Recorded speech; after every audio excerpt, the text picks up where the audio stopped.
Carta de Paulo aos Romanos, capítulo 5, a partir do verso número 12. Portanto, assim como por um só homem entrou o pecado no mundo, e pelo pecado a morte, assim também a morte passou a todos os homens, porque todos pecaram. Meus amados, a grande dúvida do ser humano e a grande pergunta é: por que a gente morre? Aliás, por que a gente tem que morrer? E se existe uma vida eterna, por que a gente não poderia passar da vida para a vida sem ter que experimentar a morte? E Paulo vai nos dizer aqui no livro de Romanos que por um só homem entrou o pecado no mundo. Esse homem foi Adão. E é só a gente lembrar que lá no livro do Gênesis, Deus diz que pelo pecado de Adão, a morte passaria a todo ser vivente. Ou seja, todos pecaram e todos que são a semelhança de Adão irão experimentar a morte. E essa profecia do livro do Gênesis se cumpre todos os dias. Todos os dias a gente está vendo pessoas partirem desse mundo.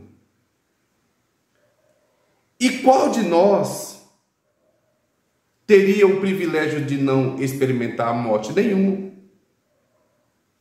A morte é uma coisa que pertence a todos nós.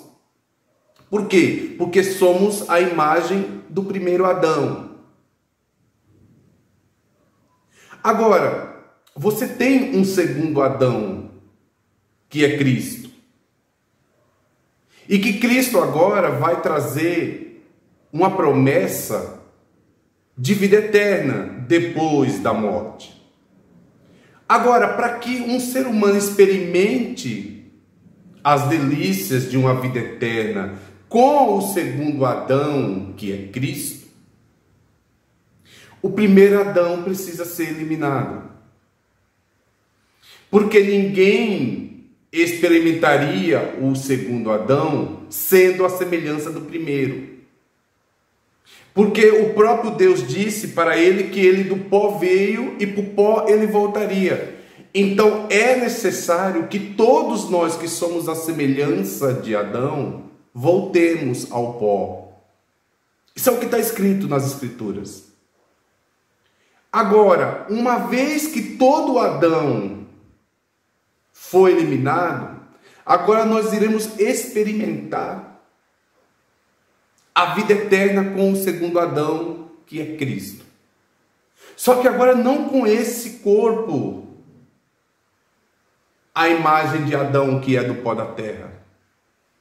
Por isso que Paulo nos alerta que nós vamos ressuscitar não com este corpo, mas com um corpo glorificado. E é através desse corpo glorificado que nós iremos experimentar a vida eterna com o segundo Adão, que é Cristo.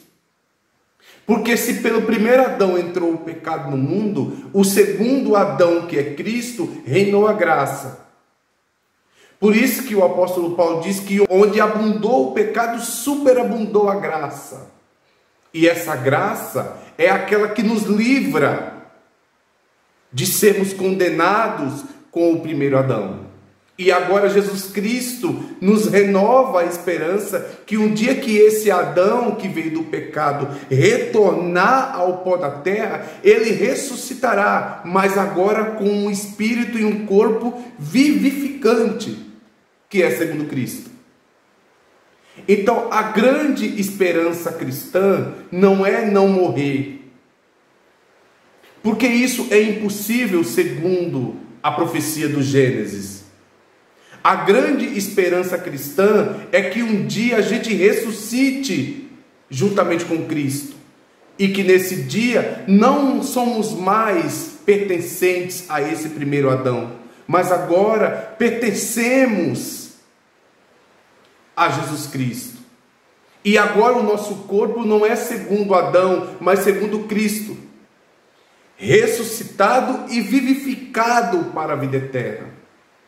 Portanto, a esperança do cristão é um dia experimentar aqui essa morte, porque ela é necessária para que todos que sejam a semelhança de Adão, eles sejam todos eliminados, para que um dia a gente participe da ressurreição dentre os mortos, e nesse dia iremos experimentar um corpo glorificado juntamente com Jesus.